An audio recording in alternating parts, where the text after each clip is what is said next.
everyone, welcome back to this channel. In this tutorial, I will show you how to turn a normal photo into a cute plushie doll using ChatGPT. First, just open ChatGPT and then go to menu, this one, and then just go to images, this one, and then on the style section, just search for the plushie styles, this one. And then next, just choose your photo or upload the photo that you want to transform from your gallery, or you can also take a new selfie directly from your camera. And in here I will just choose a photo from my gallery, and then next just upload the photo that you want to transform.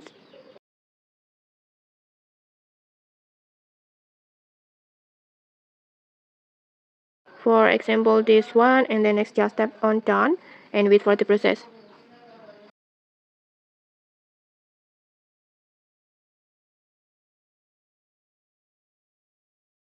And okay, like this.